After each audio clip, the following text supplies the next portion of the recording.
Kamna. Ya, Bismillahirrahmanirrahim. Assalamualaikum warahmatullahi wabarakatuh. Bung Abi Audah, ya kita ketemu lagi di dalam Zoom dalam bicara masalah hukum ya, dalam hukum dan juga semua hukum hukum hukum Islam apa hukum positif. Jadi kita buka aja dulu. Alhamdulillahirabbil alamin. Assalatu wassalamu ala asyrafil anbiya'i wal mursalin wa ala alihi washabihi ajmain. Asyhadu an la ilaha illallah wa asyhadu anna rasulullah. Allahumma sholli ala Muhammad wa ala Muhammad kama shallaita ala Ibrahim wa ala Ibrahim wa barik ala Muhammad wa ala Muhammad fil alamin innaka Hamidum Majid. Ya, jadi kita mencoba untuk mengajak diskusi saudara Abi Audah termasuk pakar dalam apa namanya pakar hukum Islam juga ya.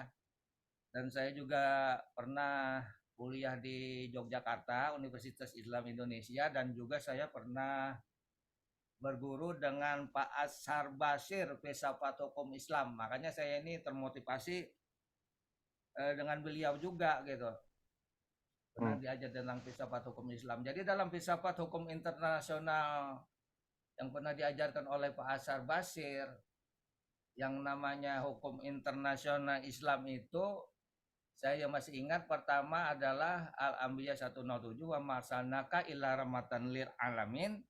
Tidak kami utus kami Nabi Muhammad untuk rahmat atas semesta alam. Lalu yang kedua wa marsalnaka illa kafatalin nas. Basyira wa nadhira. Tidak kami utus kamu Nabi Muhammad untuk seluruh umat manusia. Basyira wa nadhira artinya yang memberi kabar gembira atau surga dan peringatan bagi mereka yang menolak tentang peraturan atau hukum Islam. Jadi kalau untuk seluruh umat manusia, apakah manusia itu sejak Nabi Adam sampai yang terakhir diciptakan di muka bumi itu pasti harus tidak-tidaknya mendengar informasi tentang Islam ya. Oleh karena itu, karena periode Nabi Muhammad telah tiada, khalifah dan sebagainya, akhirnya kan kembali yang ulama, orang satu ambiya yang jadi pokok masalah. Jadi menurut Bung Abi Audah, kira-kira peranan ulama sekarang ini eh, bagaimana yang kalau di sini dalam itu serang aja bukunya buku. Nah ini manusia dan agama dari Murtaza Mutahari ini memang intelektual dari Iran ya. Itu bahwa dikatakan bahwa tugas intelektual itu adalah intelektual Muslim, substansi intelektual Muslim ya, substansi pikir bahwa tugas intelektual atau ulama itu adalah pertama adalah mengembangkan pemikiran dalam hal ini dalam hal pemikiran umat Islam berpikir secara akidah dan syariah untuk bisa menjadi rujukan umat yang pertama ya. Yang kedua membimbing umat. Nah dalam hal menjelaskan tentang halal dan haram. Yang ketiga sebagai komunikasi umat. Jadi ulama itu ya harus menaungi semua kelas ya, jangan mempunyai kelas-kelas sendiri sehingga orang-orang yang di bawah tidak bisa komunikasi. Yang keempat itu menegakkan syiar-syiar Islam. Yang kelima tugas mempertahankan hak-hak umat. Nah ini juga penting ya. Yang kemudian yang keenam itu berusaha untuk berjuang juga melawan musuh-musuh Islam. Jadi hak umat Islam di Indonesia ini nampaknya terkebiri ya karena bertabrakan antara hukum Islam atau syariah dengan hukum positif sehingga seakan-akan tidak ada jembatan padahal dalam pembukaan Undang-Undang 45 itu 7 kata yang hilang itu menjalankan syariat sebagai Islam pemeluknya itu sebenarnya sebuah isyarat bahwa itu sebenarnya ada payung hukum di Indonesia ini sehingga bila ada umat Islam berpendapat itu tidak serta merta harus menjadi orang yang melawan hukum-hukum yang ada hukum positif. Nah ini yang menjadi pemikiran saya mengapa umat Islam ini seperti terasing di negara kita. Padahal dalam pembukaan itu jelas bahwa menjalankan syariat Islam bagi pemeluknya itu untuk orang Islam, tapi tidak muncul dan tidak ada payung hukum.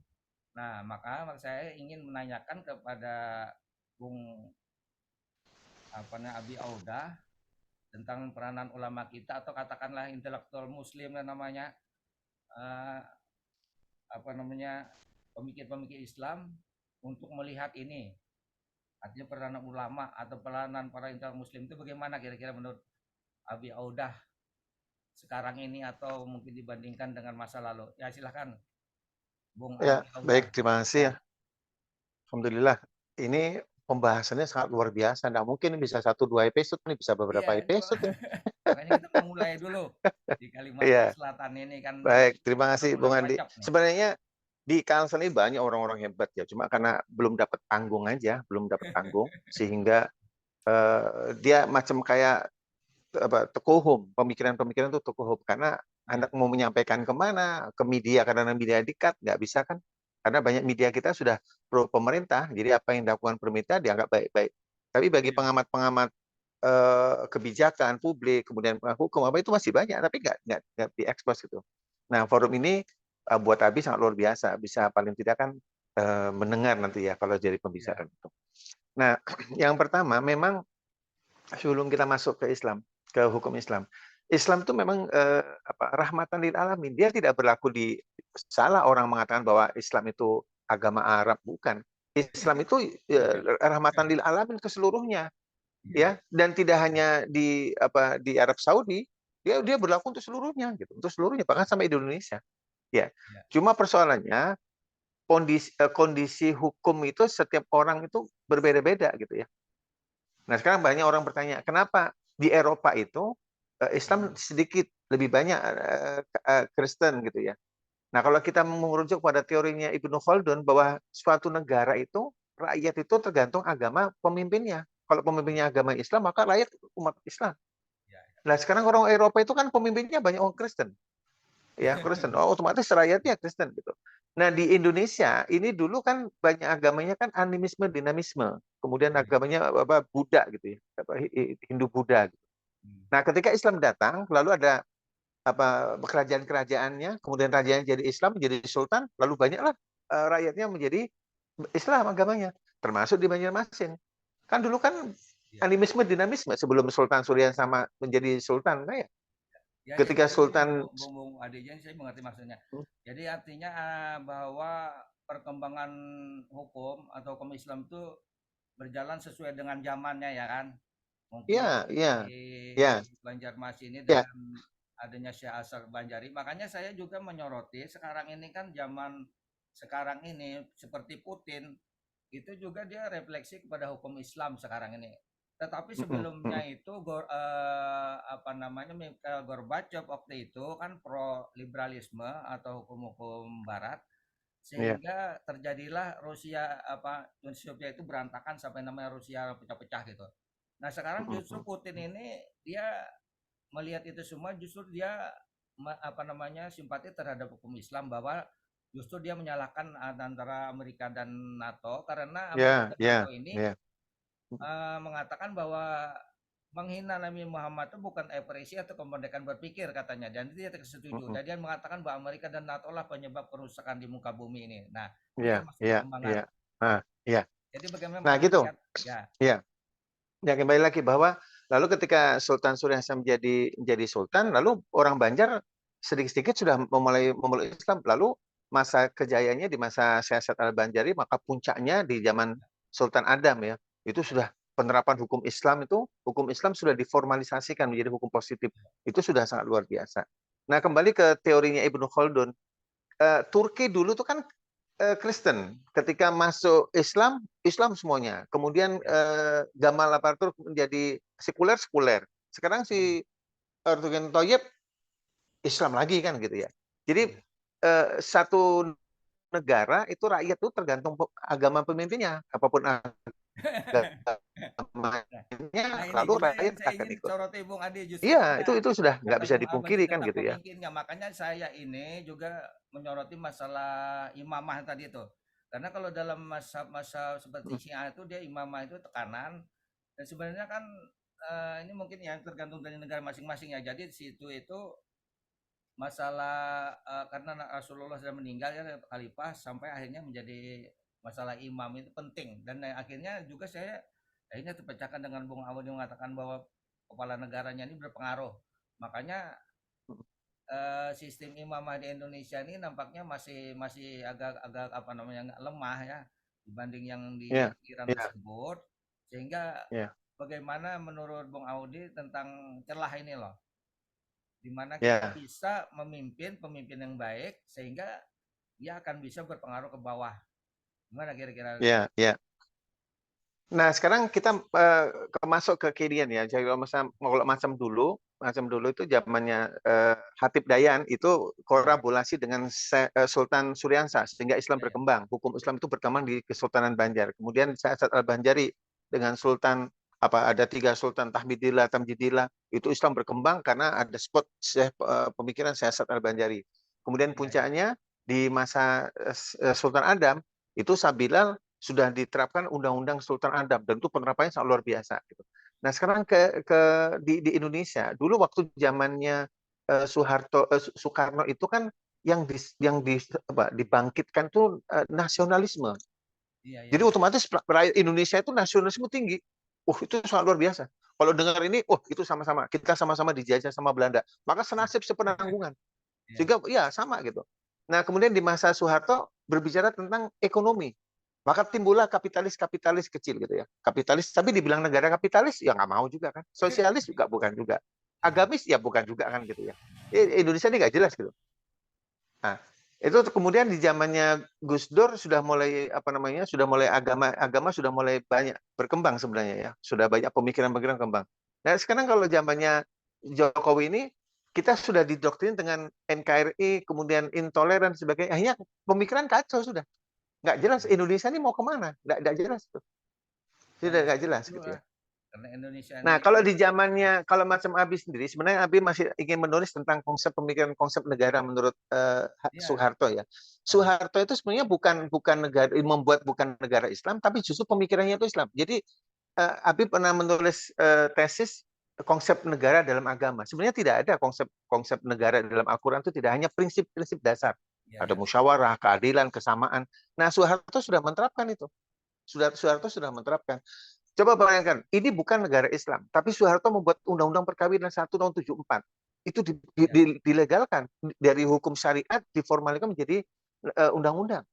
Kemudian ada undang-undang haji, ada undang-undang wakaf, undang-undang zakat, kemudian ada undang-undang ekonomi syariah, perbankan syariah. Itu sebenarnya Indonesia sudah menerapkan hukum Islam. Jadi kalau macam Bung Andi mengatakan kayak macam si Egy Sujana bahwa ini kita agama pemerintah tidak mengikuti hukum-hukum Allah. Salah dia. Indonesia ini sudah mengikuti hukum agama, cuma diformalkan sesuai dengan membuat undang-undangnya. Tapi substansinya kan Al-Quran dan Sunnah dan fikih. Undang-undang teroris itu yang itu sebenarnya konsepnya konsep Al-Quran dan Sunnah sebenarnya cukup sudah. Jadi hanya sebuah tidak perlu pakai simbol label uyah itu asin. Tahu kalau uyah itu asin. Gula itu manis, udah tahu. Tidak perlu ditulis ini garam asin gitu ya. Tidak perlu sebenarnya. Sebenarnya udah cukup. Alhamdulillah kita beribadah udah nyaman, sholat itu sudah nyaman sebagai dan peran ulama pun sudah baik gitu ya. Nah persoalannya sekarang ini habis agak sedikit ekstrim deh ya, Bung Andi ya. ya. Dulu zaman Nabi ketika perang Uhud itu kan meminta kepada 5 pemanah terbaik, jangan Iya, turun Gunung Uhud, apapun yang ah, terjadi. Hatta aku mau diserang elang, jangan turun. iya. Nah, ketika sebenarnya perang Uhud itu bukan kalah menang, tapi karena 50 orang itu pemanah melihat harta rampasan bahan tangan, ada separuh ingin mengambil. Katanya separuh Ya, jangan. Kata Nabi kita nggak boleh turun. Kita kan udah menang, kata yang 50%. Udah diambil. Nah, ketika mengambil itu, baru diserang, akhirnya menjadi kalah. Ada Nabi saja dia langgar perintahnya karena ada harta di depan mata. nah, Ya kalau iya. apalagi nggak ada Nabi sekarang kan. Jadi Ya, kalau misalnya ya, itulah kalau yang macam korupsi tinggalkan anti korupsi ya kan duitnya nggak ada yang dikorupsi nggak ada coba kalau yang korupsi ada dia kan korupsi nah dan itulah terbukti Bung kan Bung iklan orang yang tolak korupsi hentikan korupsi duitnya belum ada begitu sudah ada anunya wah, paling banyak masuk penjara tinggal orang-orang korupnya ini gitu. Bung Abiaudan saya menjelaskan sedikit ya. Tentang kelemahan umat Islam dalam perang Uhud itu sebenarnya kan kita ini ada namanya orientalisme ya di barat tuh dia mempelajari hukum Islam bahkan kadang-kadang bisa bahasa Arab atau mengajar tapi dia bukan sebagai keimanan gitu sebagai Ya, agama yang lain lah agama apa non Muslim dan itu dipelajarinya, dan juga teori-teori tentang perang Uhud, tentang bagaimana kelemahan umat Islam yang turun ke bawah tadi Mm-mm. itu juga merupakan kajian, dan nampaknya di Indonesia ini dibombardir dengan harta dan uang itu nampaknya Iya, kelihatan di iya, Indonesia sekarang iya, nih. Jadi iya, teori-teori kelemahan umat Islam itu juga dipakai oleh orientalis, tapi bukan sebagai iya, keimanan kita. Bagaimana kita menyikapi Indonesia sekarang ini, bahwa kita bisa untuk menangkal seperti itu. Nah, itu yang juga bukan iya, pemikiran kita iya, sekarang. Gimana kira-kira? iya, iya. Termasuk macam sekarang ini kalau macam ulama-ulama hebat ya, yang dulu mengkritik mengkritik pemerintah dan sebagainya. Begitu dia dapat uang untuk mesbot, dia diam, uangnya di depan mata sudah soalnya. Ya, itu Kalau nggak di depan kenyataan mata dia memang sebenarnya. idealisnya kuat gitu. Kita Iya. nggak tahu, wallah alam ya. Mungkin kalau Abi ngomong ini karena duitnya nggak ada. Kalau ada duitnya mikir juga nih kan dia. Duit di depan mata soalnya. Ya itulah memang manusianya gitu ya.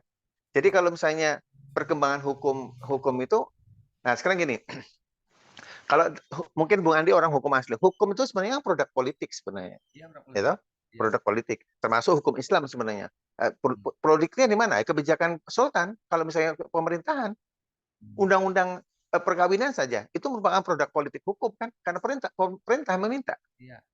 Jadi Dan di produk situ kan politik ada hukum. kesesuaian antara ulama dan umara. Jadi Dan umaranya itu Umaro, iya, jadi memang percaya produk juga politik kepada hukum. ulama. Nah, Nah, lalu yang si Bung Andi yang di awal mengatakan hukum itu berubah, ada kan kaidahnya itu tagayur fatwa. Jadi hukum itu berubah karena biasabil lingkungan, kemudian situasi dan kondisi, adat istiadat, waktu, zaman, itu berubah hukum itu. iya. Nah, sekarang kalau misalnya dulu hukumnya itu haram menanam mayat dengan peti gitu. Ditambah zaman saya setelah Banjari, kalau di Banjar ini wajib menggunakan tabela. Karena Ya, hukumnya nah, beda, nah ini situasinya yang beda. perlu kreativitas ini seperti ini. Iya, iya, hukumnya Iya, kenapa di Mekah itu pasir, padang iya, pasir. Di Banjar iya, rawa. Kalau iya, mayat dikubur tanpa ada itu keluar nanti dimakan buaya, dimakan binatang buas, kena banjir sebagainya, lalu buat mudarat. iya, Kata iya, salah satu Banjari wajib, kan iya. bertentangan. Yang Yang ini itu satu lain makanya haram, yang ini wilayah wajib. yang tadi pertentangan dengan wajib dan tidak wajib itu mungkin wilayah apa namanya tuh ya? Itu kan bukan Ada, masalah akidah tentang iya, artinya wilayah-wilayah ulama lah untuk iya, iya, menentukan kalau fikih dia dia menentukan bisa seperti berubah. itu. Beda Wilayah kalau apa itu tauhid nggak namanya bisa itu? boleh. Iya, Nah, kalau itu tauhid bisa nggak boleh diganggu kalau gugat yang ya. namanya tidak wajib itu kan bisa jadi perubahan apa namanya bisa dipikirkan ulama-ulama. Ya, Nah, seperti ya, Umar bin Khattab mengatakan apakah ini wahyu atau tidak Nabi. Kalau ini tidak wahyu, Wahyu, saya kritik. memberikan pemikiran apa gitu. Nah, itu kan Heeh, pernah heeh. terjadi zaman Nabi. Jadi mungkin wilayah Ya, ini yang mungkin banyak tidak diketahui orang bahwa ada wilayah-wilayah tertentu karena memang para Umar dan apa namanya pemikir Umar dan ulama itu di situ dia menentukan itu bisa berubah seperti tadi kan. Bagaimana ya, ya, situasi dia dia di dia bisa berubah. Kalimantan Bahkan atau Umar di bin sini. Khattab kalau misalnya dalam pengamatan Nabi, Api pernah membuat jurnal tentang apa potong tangan pemikiran politik Umar bin Khattab, Ya, memotong tangan kan Umar kan tidak pada ayat Al-Qur'an kan jelas kan ya. bahwa pencuri itu harus dipotong. Umar enggak, lihat itu apa sebabnya dia mencuri. Nah, ini Maka ini ayat itu nggak pemikiran terpakai gitu. pemikiran tentang keadilan Kemudian seperti ini yang perlu kita iya, perlukan kemudian sekarang nih. macam ada 8 asnaf penerima zakat. Ternyata Umar Ya, bin Khattab itu Basabi men-step tentang mu'allafa fi qulubihim. Jadi orang mu'alaf itu sekarang tidak berhak mendapatkan harta zakat. Diprotes kenapa dulu? ya. Iya, dulu Islam itu tidak kuat. Maka untuk mencari kekuatan siapa yang masuk Islam dapat zakat. Nah, Hmm. sekarang Islam sudah kuat. Kalau masuk Islam silakan, tidak masuk Islam tidak apa-apa. Jadi justru mu'alaf itu Umar bin Khattab bicara. Jadi banyak gagasan-gagasan yang berubah gitu loh. Jadi fikih Iya, dia berubah. Beda kalau tauhid nggak bisa menggugat ya.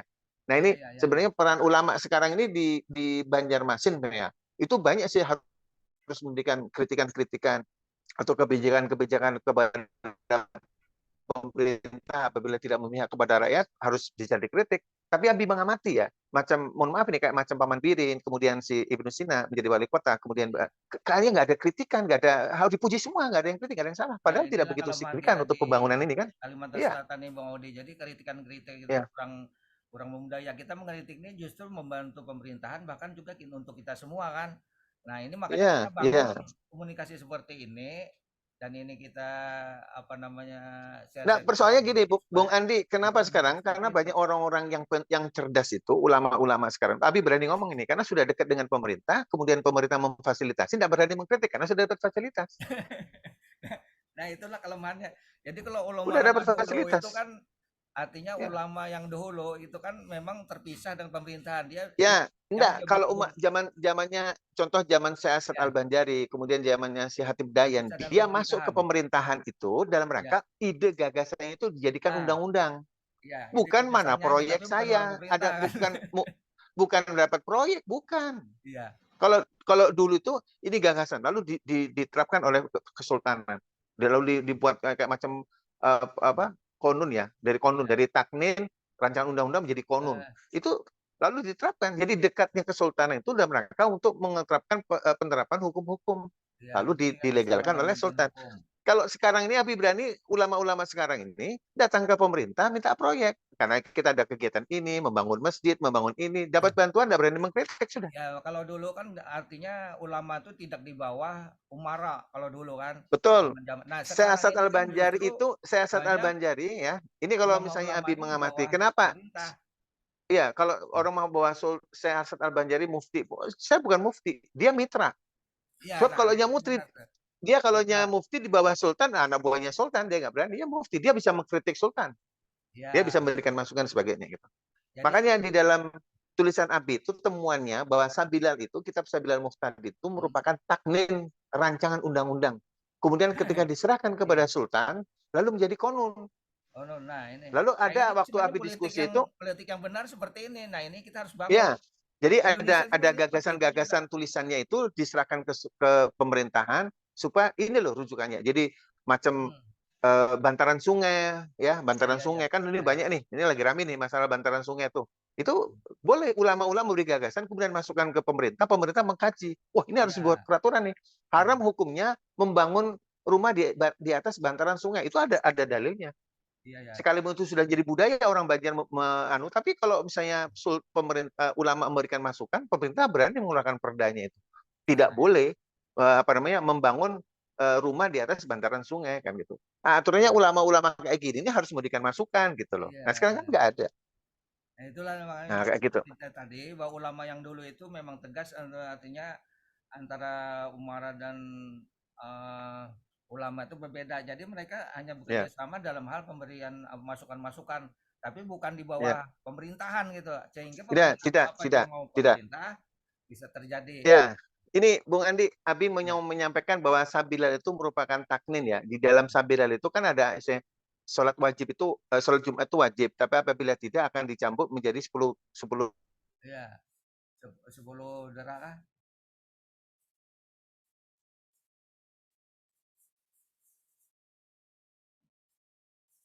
Halo, halo.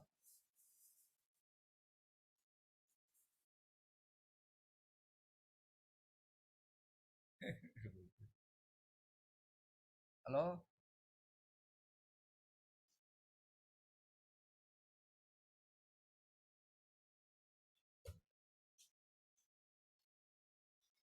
Nah, oke, so.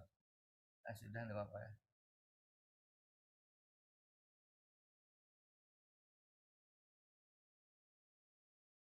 Ya, masih jalan ya? Halo. Ya, Ya. masih Nah, ya teruskan aja. ya. Nah, Nah, jadi kalau umpamanya pengarangnya macam apa namanya?